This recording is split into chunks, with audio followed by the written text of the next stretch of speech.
Hi there, it's Rob from Octopus. Welcome to the Octopus Deploy 2021 Q1 release. This is our first release of 2021, and I'm excited to share it with you. In this release, we're introducing our Octopus Server Linux Docker image, which is ready for production. This means that you now have the option to self-host Octopus on your Linux platform of choice. We've also shipped an update for Tentacle to add ARM and ARM64 support. This means you can deploy your apps and services to any ARM hardware that can run .NET Core 3.0 or later, including Raspberry Pi 3 and 4, as well as any AWS A1 EC2 instances. This release also includes some useful features for anyone who uses Octopus. We're introducing global search so you can find pages and resources fast, as well as better API key management, including flexible expiry and auditing. Let's get started. We're very proud to launch our Linux Docker image. Last year, we joined the Linux Foundation, and we care deeply about making DevOps automation excellent on both Windows and Linux platforms. This is a big milestone for us, and we're thrilled to share it. Over 25 companies have been testing this container since we launched the preview release in August of 2020, and we've taken on their feedback. We use this exact same image in Octopus Cloud to power the deployments for thousands of customers. Right now, I'm looking at my Octopus Cloud account, and it's actually powered by that exact same Docker image, but I'm just going to leave that for now and jump to a command line. As I mentioned, this new image allows you to self-host Octopus on your platform of choice. And I'm on my local MacBook Pro. I'm going to show you how easy it is to get started. So you can see I'm at the command line. And if we look at the files that I have here, I have a Docker Compose file and an env file. And so if we jump to Visual Studio Code, you can see both of these files. Won't go through these files in depth, but what I'll point out is the env file captures all of my settings, and so you can customize that to your own needs. And the Docker Compose file is all the heavy lifting, so it's a great starting point for you to be able to test this locally.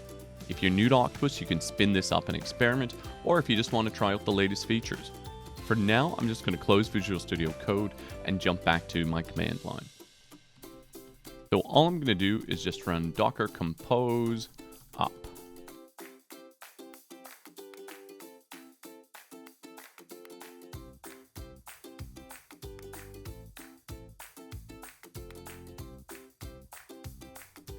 Now that that's completed, I can go back to Vivaldi, just my Chrome browser, open up localhost 8080. And so come here, I just enter my admin username and password, click remember me, and I'm in. In summary, self-hosting Octopus on Linux is now a reality. I was able to spin up a new self-hosted Octopus instance powered by our Linux Docker image in minutes. I did this locally, but it's production ready, so you can run it on your own infrastructure of choice, including Kubernetes. Now I'd like to highlight a couple other features in this release, the first of which is global search. The new global search in Octopus allows you to navigate or find resources fast. So from the dashboard, I could straight away navigate to the packages within the library. I can just type it using the keyboard or mouse, I can go straight there. Now, if I typed Control Space, it takes me straight to the search box.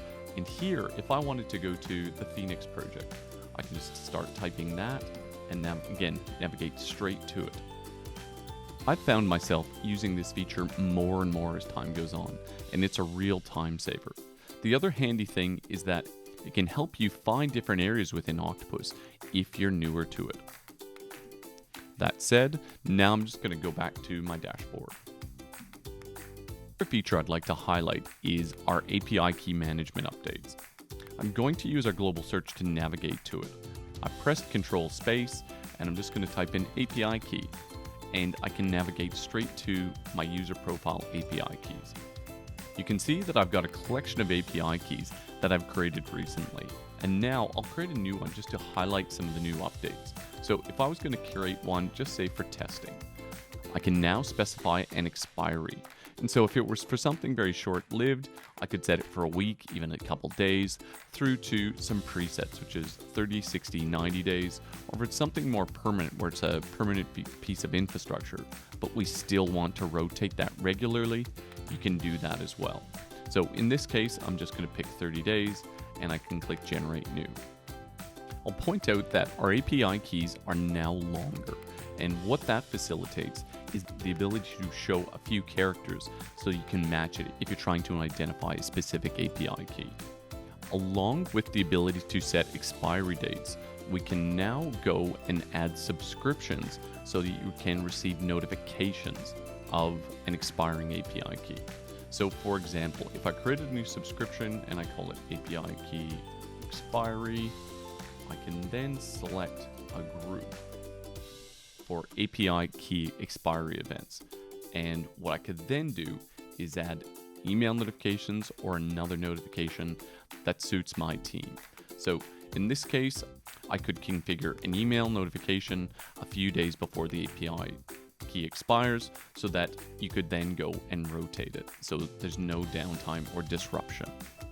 The other enhancement that goes along with this feature set is the ability to view and filter API key creation and deletion events within the audit log. I won't show that here, but it's another useful addition. This concludes our look at the first quarter release of Octopus 2021. It includes our Linux Docker image, Tentacle for ARM, global search, and API key management improvements. Thanks for watching. Links for all the resources used in this video are in the description below. Octopus Cloud and Server are free for small teams, so head over to octopus.com/free to get started. Happy deployments!